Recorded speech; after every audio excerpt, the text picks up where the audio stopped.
Suspense.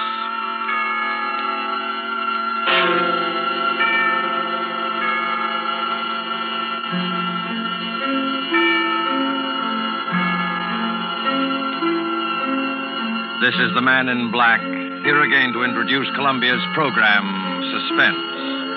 From Hollywood, we bring you as star, Mr. Orson Welles, who this evening begins a 4-week engagement as guest of these proceedings. In the interest of prime suspense, Mr. Welles and the producer of this series have scheduled 4 radio stories which they feel are particularly distinguished in our chosen field. The first of these is The Most Dangerous Game by Richard Garnell. And so with the performance of Orson Welles in the character of General Zaroff and Keenan Wynn as Sanger Rainsford, who learned from Zaroff what was the most dangerous game, we again hope to keep you in suspense.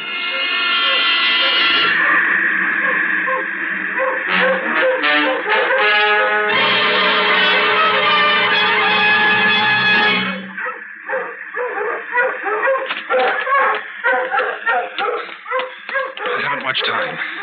Any moment now he may come in, and when he does, I'm going to kill him. It's him or me. And I'm going to do my best to make it him.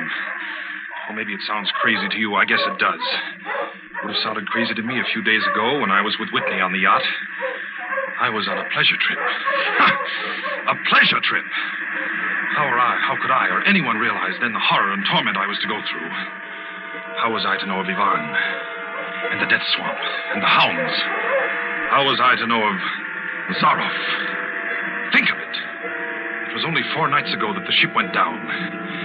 We'd been talking about this island, Ship Trap Island, Whitney said it was called on the charts. He was sleepy and started on down below to turn in. I was mixing myself a nightcap when I looked up and saw it. A tremendous reef racing at us out of the fog. I screamed out a warning, but it was too late. We were right upon it.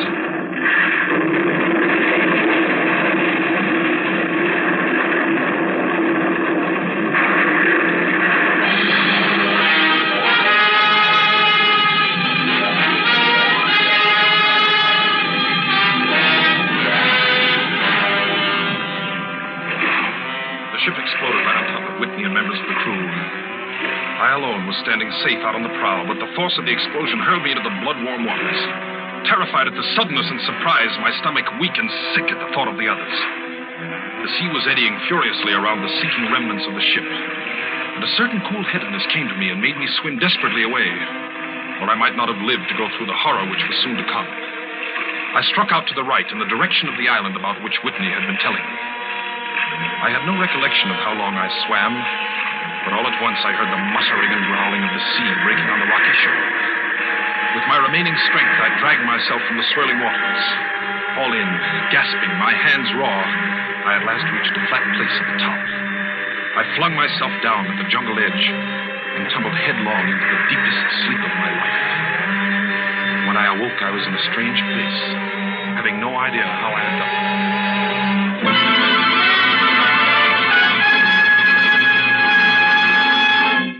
Well, Ivan, our friend seems to be awakening.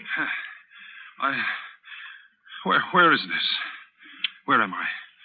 Do not be alarmed, my friend. My man Ivan found you out on the cliff. He brought you here to be taken care of. Oh, well, thank God there's life on this island. I hardly believed. Few people do. Yes, you are quite safe here in my castle, Mr. Rainsford. Yes. Rainsford. I'm Sanger Rainsford of New York. Rainsford? Sanger Rainsford? Yes. Well, it is indeed a very great pleasure and honor to welcome you, Mr. Sanger Rainsford. You're the celebrated hunter, are you not? Yes. You know me? By reputation only. I've read your book about hunting snow leopards in Tibet, you see. My name is General Zaroff. I am not English, Mr. Rainsford, but I went to a good school. Perhaps you recognize the colors of my tie. No, it makes no difference. I've lived too long in the jungle to be a snob. Well, Well, I can't tell you how happy I am to meet you, General. and I can't tell you how happy I am to meet you, Mr. Rainsford. But come, we shouldn't be chatting here. We can talk later. You must be hungry. Yes, I am rather. What? Ivan thought you'd like a robe. He's drying your clothes for you. Oh, thank you. Ivan's an incredibly strong fellow, but you mustn't mind his looks. His ears were cut off in battle, and he has the misfortune to be deaf and dumb. He is sensitive about his appearance. A simple fellow, really, but I'm afraid a bit savage. Oh? He's been in our family for years. Follow Ivan, if you please, Mr. Rainsford. I was about to have my luncheon just before you awoke. We can have it together now. Does the robe fit you all right? Oh, yes, perfectly, thanks. I'm so glad. You have quite a collection of heads here. Lions, tigers, elephants, moose, bears. Oh, I don't believe I've ever seen a more perfect specimen. They are nice. I take great pride in them. You have good cause. Coming from you, Mr. Rainsford, that is a great compliment. Here we are. You sit over there. Thank you. Not at all.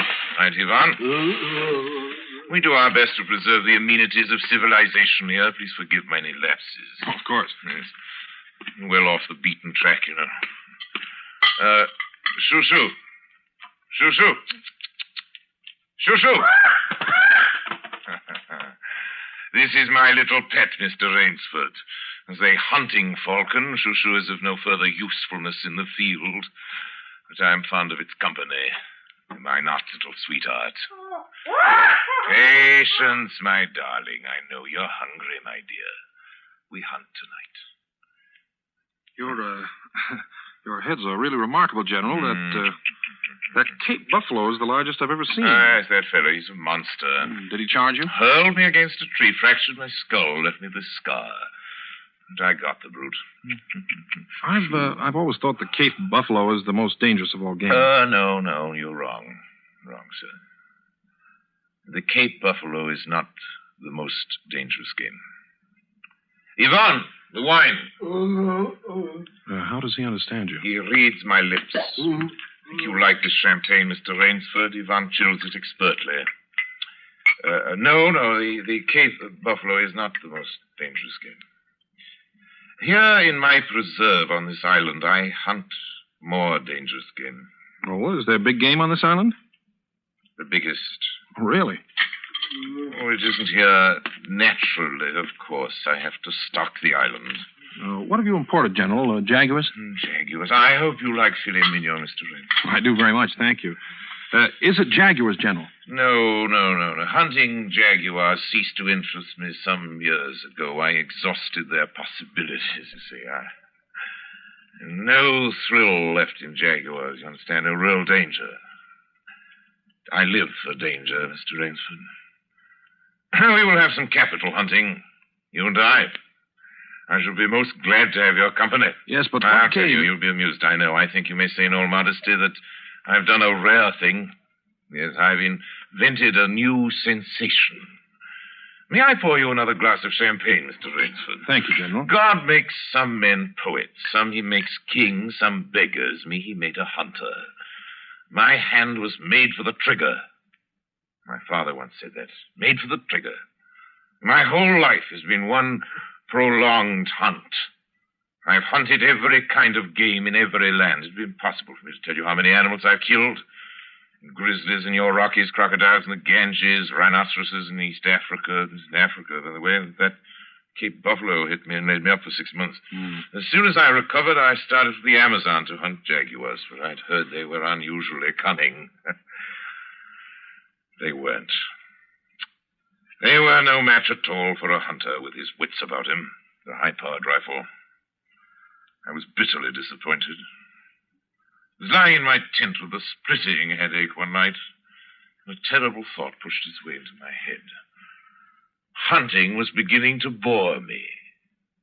And hunting, remember, had been my life. I've heard that in America, businessmen often go to pieces when they give up the business that's been their life. Yes, that's so.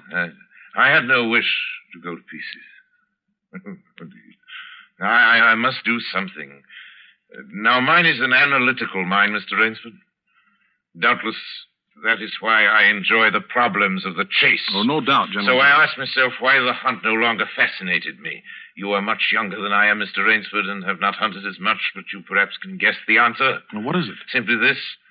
Hunting had ceased to be what you call a sporting proposition. It had become too easy. I always got my quarry. Always.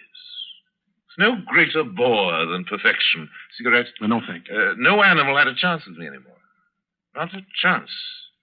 That is no boast. It is a mathematical certainty. The animal had nothing but his legs and his instinct. Instinct is no match for reason. When I thought of this, it was a tragic moment for me, I can tell you. It came to me as an inspiration. What I must do. And that was? I had to invent a new animal to hunt. New animal? Oh, you're joking. Not at all. I never joke about hunting.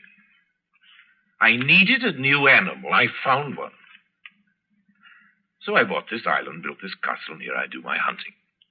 The island's perfect for my purposes. There are jungles with a maze of trails in them, hills, swamps. Yes, but the animal, General Zaroff. It supplies me with the most exciting hunting in the world. No other hunting compares with it for an instant. Every day I hunt. I never grow bored now. For I have a quarry with which I can match my wits. Yes, but you still haven't... I wanted the ideal animal to hunt, so I said, what are the attributes of an ideal quarry? And the answer was, of course, it must have courage, cunning, and above all, it must be able to reason. Well, no animal My can dear reason. fellow, there is one that can. One? But you can't mean... And why not? Well, I can't believe you're serious, General Zaroff. You're just joking. Joking? I'm quite serious. Speaking about hunting. Hunting? You're speaking about murder. Oh, dear me, that unpleasant word. I think I can show you that your scruples are quite ill-founded. Yes? I hunt the scum of the earth. Sailors from tramp ships, lascars, mongrels. A thoroughbred horse, a hound is worth more than a score of them. But these are men. Precisely, that is why I use them. It gives me pleasure. They can reason after a fashion, so they are dangerous. But where do you get them? We visit my training school. It's in the cellar. I have about a dozen pupils down there now. They're from the Spanish bark San Lucar that had the bad luck to go with the rocks up there. A very inferior lot, I regret to say. Poor specimens, more accustomed to the deck than to the jungle. Have a glass? No. It's a game, you see. Sort of game. I suggest to one of them that we go hunting. I give him a supply of food and an excellent hunting knife.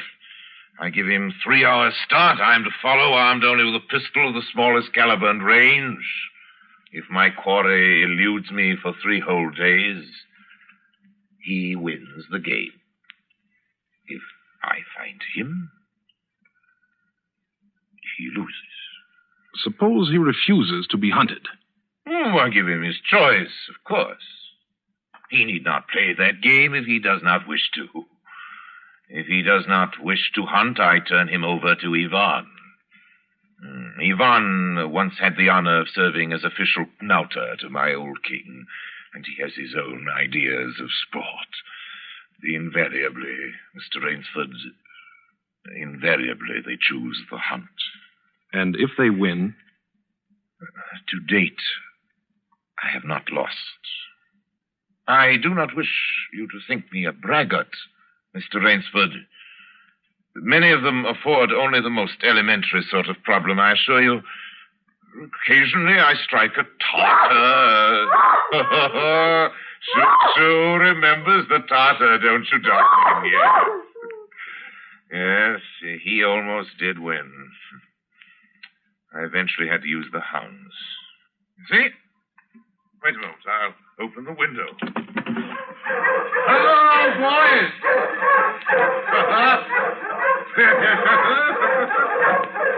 This is a rather good lot, I think. They're let out at 7 every night. If anyone should try to get into my castle or out of it, something extremely regrettable would occur to you. But enough of this. Come, I want to show you a collection of heads I'm quite sure you've never seen before. Join me in the library for coffee. I hope that you will excuse me tonight, General. Oh, I'm really not feeling well at all. indeed. I know what it is. My old complaint. Ennui, boredom. You need some excitement. Tonight we'll hunt. Hey, Mr. Rainsford. You and I. You're wrong, General. I won't hunt. I won't murder. As you wish, my friend. The choice rests entirely with you. But may I not venture to suggest that you will find my idea of sport more diverting than Ivan's? You... My dear fellow. You don't mean that you plan to hunt me? My dear fellow. Have I not told you? I always mean what I say about hunting. This is really an inspiration. I drink to a foeman worthy of my steel at last. I simply can't believe it. This must be some sort of dream. You'll find the game worth playing, Mr. Rainsford. Think of it, your brain against mine, your woodcraft against mine, your strength, your stamina against mine. Outdoor chess. And the stake is not without value, eh? And if I win? I'll cheerfully acknowledge myself defeated if I do not find you by midnight of the third day. My sloop will place you on the mainland near a town. Or you can trust me. I give you my word as a gentleman and a sportsman. Of course, you in turn must agree to say nothing of your visit here. I will agree to nothing of the kind. Oh. Well, in that case... But why discuss that now? 3 days hence we can discuss it over a bottle of Veuve Clicquot, unless... Well, your choice, Mr. Rainsford. I'm a hunter. You know my choice. Yvonne here will supply you with hunting clothes, food, and knife. I suggest you wear moccasins. They leave a poorer trail. I suggest, too, that you avoid the big swamp in the southeast corner of the island. We call it Death Swamp. There's quicksand there. Well, I must beg you to excuse me now. We always take our siesta after our lunch. Don't we, Shoo-Shoo? Come, my little pet. You'll hardly have time for a nap, I fear, Mr. Rainsford. You'll want to start, of course. I shall not follow till dusk. Hunting at night is so much more exciting than by day, don't you think? Well, au revoir, Mr. Rainsford. Au revoir.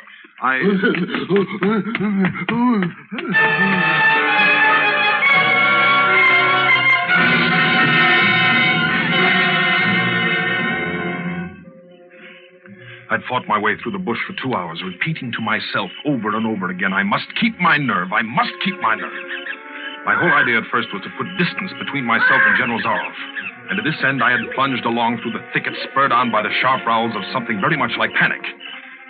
Now I had got a grip on myself. I'd stopped. I was taking stock of the situation. I saw that straight flight was futile. Inevitably, it would bring me face to face with the sea. Well, I'll give him a trail, I muttered. And I struck off from the rude path I had been following and into the trackless wilderness. I made a series of intricate loops. I doubled back on my trail again and again, recalling all the lore of the fox hunt, all the dodges of the fox. Night found me exhausted, my hands and face lashed by the branches on a thickly wooded ridge. My need for rest was imperative, and I thought, I played the fox, now I must play the cat of the fable. A big tree with a thick trunk and outspread branches was nearby, and taking care not to leave the slightest mark, I climbed up and stretched out among the broad limbs. Rest brought me new confidence and almost a feeling of security. Even so expert a hunter as General Zaroff cannot trace me here, I assured myself.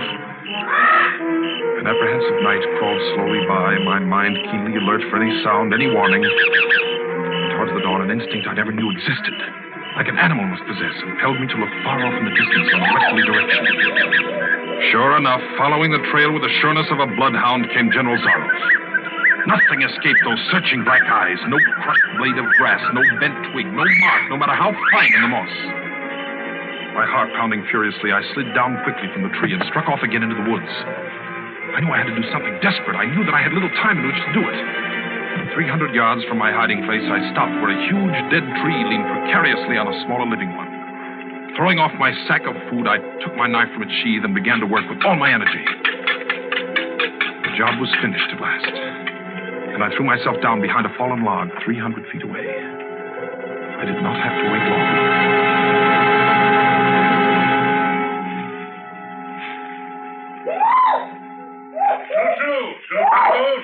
Patience. Patience, my darling. You'll be fed. Rainsford. Rainsford.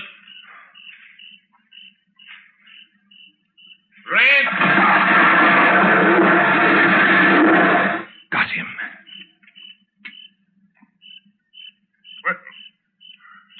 Rainsford? If you are within sound of my voice, as I suppose you are, let me congratulate you.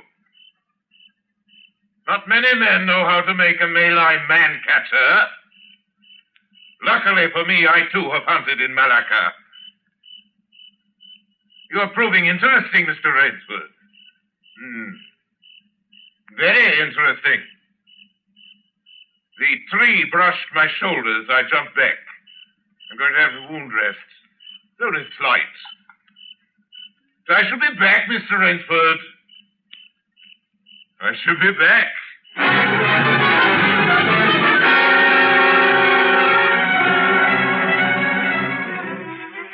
It was flight now, a desperate, hopeless flight that carried me on for hours. I don't know where I got the strength. I kept telling myself over and over again that I must keep my nerve. That I was competing with a monster, a super huntsman. Dusk came, then darkness, and still I managed to press on. The ground grew softer under my moccasins. The vegetation grew ranker, denser. Insects bit at me savagely. Suddenly, as I stepped forward, my foot sank into the ooze. I tried to wrench it back, but the muck sucked viciously at my foot like a giant leech. With a violent effort, I tore my foot loose. I knew where I was then. Death Swamp and its quicksand. But the softness of the earth had given me an idea. I stepped back from the quicksand a dozen feet or so and began to dig. When the pit was above my shoulders, I climbed out and from some hard saplings cut stakes and sharpened them to fine points. These stakes I planted in the bottom of the pit with the points sticking upwards. As fast as I could, I wove a rough carpet of weeds and branches and with it covered the mouth of the pit. And wet with sweat and aching with tiredness, I crouched behind the stump of a lightning-charmed tree. Oh, I knew Zaroff was coming. I could hear the paddling sound of his feet on the soft earth. Zaroff was coming, and coming fast. He was not feeling his way along foot by foot. Crouching there, I could neither see him nor see the pit. I lived a year and a minute, frozen, every muscle tensed.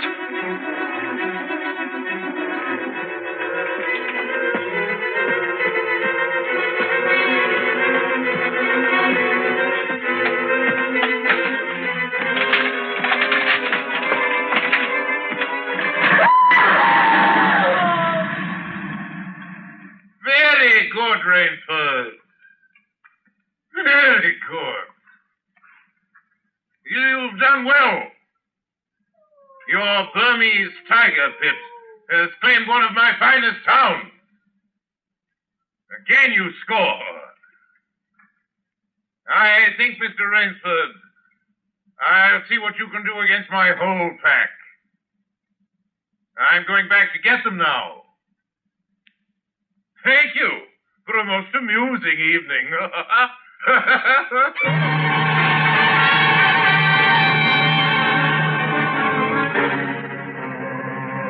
At daybreak, lying near the swamp, I was awakened by a sound that made me know I had new things to learn about fear. It was a distant sound, faint and wavering, but I knew it. It was the baying of a pack of hounds.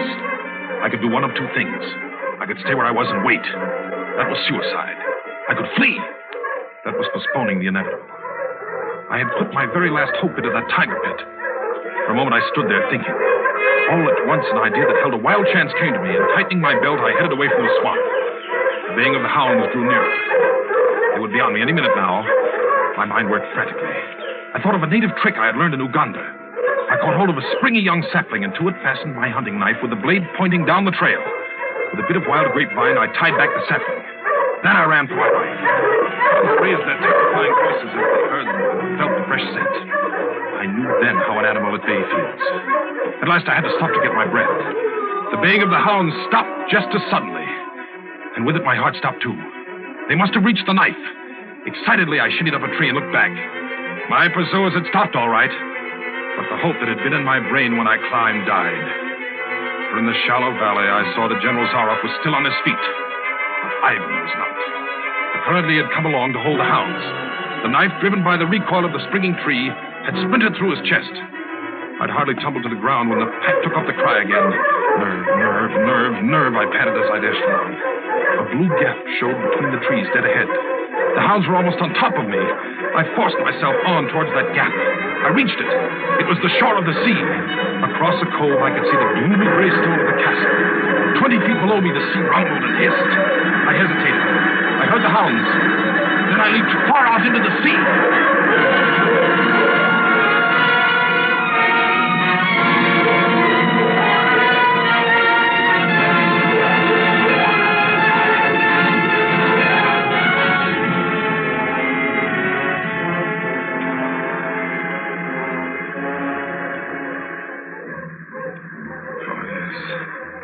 The sea was good to me, and I'm here safe in the general's bedroom waiting for him.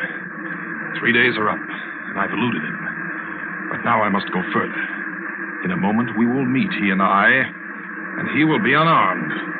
Only one of us is going to live. You understand that now?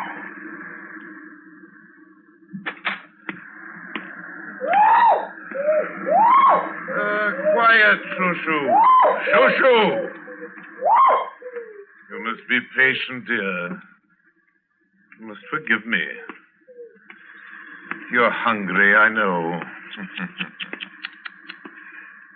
Shushu. Rainsford. General.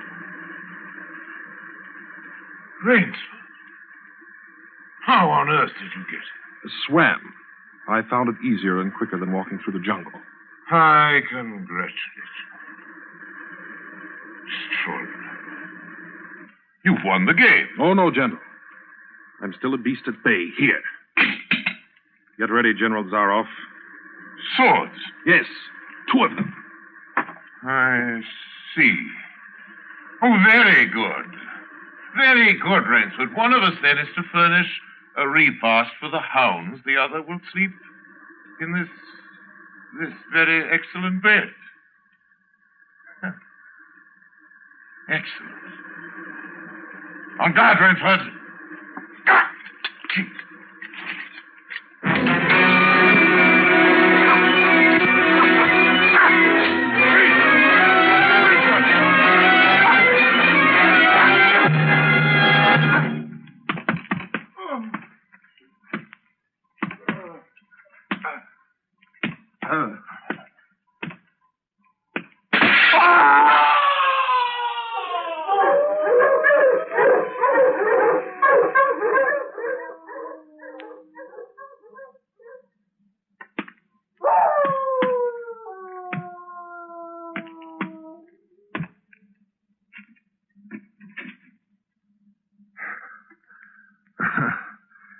It was just as my late host said it would be. A very excellent bed.